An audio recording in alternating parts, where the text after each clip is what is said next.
Welcome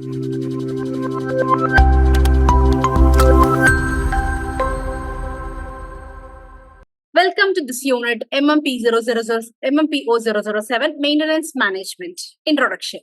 അപ്പൊ നമ്മൾ ഈ ഒരു യൂണിറ്റ് മെയിൻലി 4 ബ്ലോക്ക് ആയിട്ടാണ് ഡിവൈഡ് ചെയ്തിട്ടുള്ളത്. സോ ഫസ്റ്റ് ബ്ലോക്ക് എന്ന് പറയുകയാണെങ്കിൽ maintenance management and overview. Second block എന്ന് പറയുന്നത് മെയിൻ്റനൻസ് റിസോഴ്സ് മാനേജ്മെന്റ്. പിന്നെ ബ്ലോക്ക് 3 എന്ന് പറയുന്നത് analytical methods and model. Block 4 issues in maintenance management. So ഇതിൽ നമുക്ക് ഓരോ യൂണിറ്റ്സിലും എന്തൊക്കെ കവർ ചെയ്യുന്നുണ്ട് നോക്കാം. സോ ഫസ്റ്റ് യൂണിറ്റ് എന്ന് പറയുന്നത് ഇൻട്രൊഡക്ഷൻ ടു മെയിൻ്റനൻസ് മാനേജ്മെന്റ് ആണ്.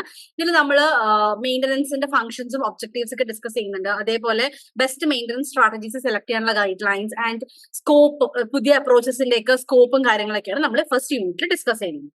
So unit 2 organization and structure of maintenance system. So ഈ ഒരു യൂണിറ്റ് കവർ ചെയ്യുന്നത് കമ്പോണൻസ് ഓഫ് മെയിൻ്റനൻസ് ഓർഗനൈസേഷൻ ഉണ്ട്. അതേപോലെ ക്രിട്ടിക്കൽ ഇഷ്യൂസ് ഡിസ്കസ് ചെയ്യുന്നുണ്ട്, ഗോൾസും ഒബ്ജക്റ്റീവ്സ് ഒക്കെ ഡിസ്കസ് ചെയ്യുന്നുണ്ട്. And we also define the roles, task and responsibilities നമ്മൾ ഡിസ്കസ് ചെയ്യും.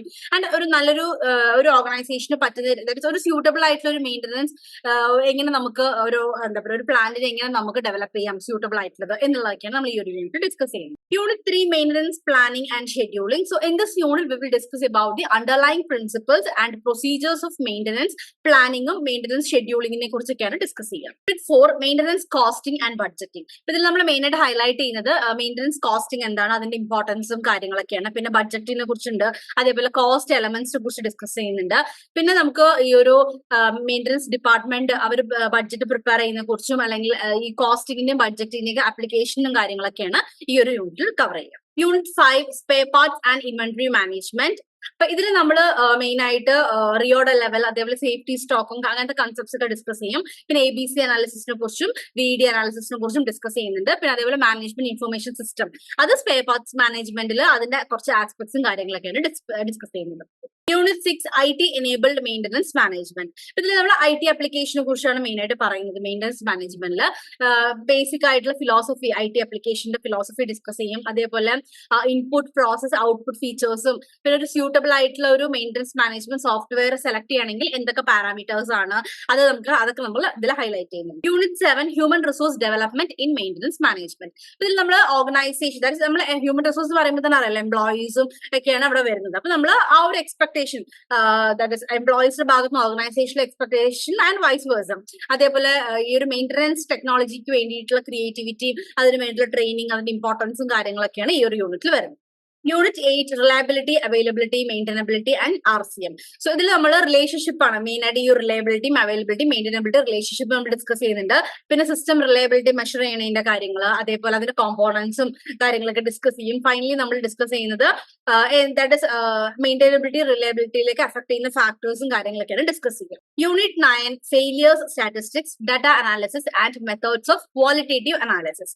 അപ്പൊ ഇതിൽ നമ്മൾ ഈ പാരേറ്റോ ചാർട്ട്സും കാര്യങ്ങളൊക്കെ നമ്മൾ ഡിസ്കസ് ചെയ്തിട്ടുണ്ടായിരുന്നു. അപ്പം ഈ ഒരു പാരേറ്റോ ചാർട്ട്സിനെ കുറിച്ചും കോസ് ആൻഡ് എഫക്ട് ഡയഗ്രത്തിനെ കുറിച്ചും അതൊക്കെ നമ്മൾ ഫെമിലിയർ ആയിട്ടുള്ള കാര്യങ്ങളാണ്. അതേപോലെ ഫെയിലിയർ മോഡ്സ് ആൻഡ് എഫക്റ്റീവ് അനാലിസിസിനെ കുറിച്ചൊക്കെ നമ്മൾ നോക്കും. അതേപോലെ ഇതിൽ നമുക്ക് വരുന്ന കൺസെപ്റ്റ് എന്ന് പറയുകയാണെങ്കിൽ റിലയബിലിറ്റി ഉണ്ട്, പിന്നെ ഹസാർഡ് മോഡൽസിനെ കുറിച്ച് ഡിസ്കസ് ചെയ്യുന്നുണ്ട്, പിന്നെ സിസ്റ്റം റിലയബിലിറ്റി മോഡൽസ് ഒക്കെയാണ് ഡിസ്കസ് ചെയ്യുന്നത്.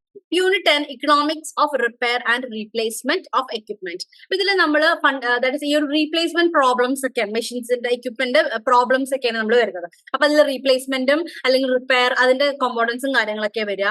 അതേപോലെ കുറച്ച് മാത്തമാറ്റിക്കൽ മോഡൽസ് നമ്മൾ ഡിസ്കസ് ചെയ്യുന്നുണ്ട്. അത് ആ ഒരു ഡിസിഷൻ നമുക്കിപ്പോ റീപ്ലേസ് ചെയ്യണോ അല്ലെങ്കിൽ റിപ്പയർ, ആ ഒരു ഡിസിഷൻ മേക്കിംഗ് ഉണ്ടല്ലോ, അപ്പൊ അതിന് വേണ്ടിയിട്ടുള്ള മാത്തമാറ്റിക്കൽ മോഡൽസും കാര്യങ്ങളൊക്കെ ഉണ്ട്. പിന്നെ ഓവർ ഹോൾട്ടിംഗ് സിസ്റ്റം എന്ന് പറഞ്ഞിട്ട് അത് നമ്മൾ ഡിസ്കസ് ചെയ്യും. അതേപോലെ യൂണിറ്റ് മെഷീൻസും കോമ്പോണൻസും കാര്യങ്ങളൊക്കെയാണ് ഡിസ്കസ് ചെയ്യുന്നത്. Unit 11 condition based maintenance, CBM. അപ്പൊ ഇതിൽ മെയിൻ ആയിട്ട് ആ ഒരു കൺസെപ്റ്റ് കണ്ടീഷൻ ബേസ്ഡ് മെയിൻ്റനൻസ് എന്താണ്, അതേപോലെ അതിന്റെ ബെനിഫിറ്റ്സും അതിലെ സ്റ്റെപ്സും കാര്യങ്ങളൊക്കെയാണ് ഡിസ്കസ് ചെയ്യുന്നത്. Unit 12 sustainability and safety. അപ്പൊ ഇതിൽ മെയിൻ ആയിട്ട് സേഫ്റ്റി അല്ലെങ്കിൽ എൻവയോൺമെന്റൽ ഇഷ്യൂസും അതും മെയിൻ്റനൻസ് മാനേജ്മെന്റ് നമ്മൾ റിലേഷൻഷിപ്പ് എന്താണ്, അതേപോലെ നമ്മൾ ഏതൊക്കെ അഡോപ്റ്റ് ചെയ്യുന്ന മെത്തഡോളജി, അതായത് എൻവയോൺമെന്റൽ പെർഫോമൻസും സേഫ്റ്റിക്കും ഒക്കെ ഇമ്പോർട്ടൻസ് കൊടുക്കുന്ന രീതിയിൽ അല്ലെങ്കിൽ അതിനൊക്കെ ഇമ്പ്രൂവ് ചെയ്യാൻ വേണ്ടിയിട്ട് നമ്മൾ അഡോപ്റ്റ് ചെയ്യുന്ന മെത്തഡോളജി എക്സ്പ്ലെയിൻ ചെയ്യുന്നുണ്ട്.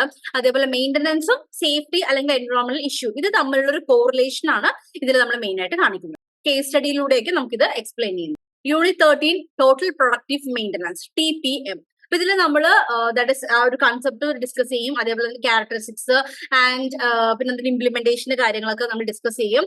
ഇതിൽ നമുക്ക് ടൂൾസ് ഡിസ്കസ് ചെയ്യുന്നുണ്ട് കുറച്ച്. അതായത് നമ്മൾ ഒരുപാട് ടൈപ്പ് ഓഫ് ലോസും കാര്യങ്ങളൊക്കെ ഉണ്ടാവുമല്ലോ ഓർഗനൈസേഷനിൽ. അപ്പൊ ആ ലോസും കാര്യങ്ങളൊക്കെ എലിമിനേറ്റ് ചെയ്യാൻ വേണ്ടിയിട്ടുള്ള ടൂൾസ് നമ്മൾ ഏതൊക്കെയാണെന്നുള്ളത് ഡിസ്കസ് ചെയ്യും. അതേപോലെ ക്രോണിക് ആയിട്ടുള്ള ഡിഫക്ട്സും കാര്യങ്ങളൊക്കെ നമ്മൾ ഡിസ്കസ് ചെയ്യും. പിന്നെ ഓട്ടോണോമസ് മെയിൻ്റനൻസ് കാര്യങ്ങളൊക്കെ നമ്മൾ ഇതിൽ ഡിസ്കസ് ചെയ്യും. Unit 14 maintenance audit. അപ്പൊ ഇതിൽ നമ്മൾ മെയിൻ ആയിട്ട് മെയിൻ്റനൻസ് ഓഡിറ്റ് എന്ന് പറയുന്ന കൺസെപ്റ്റ് ഡിസ്കസ് ചെയ്യുന്നുണ്ട്.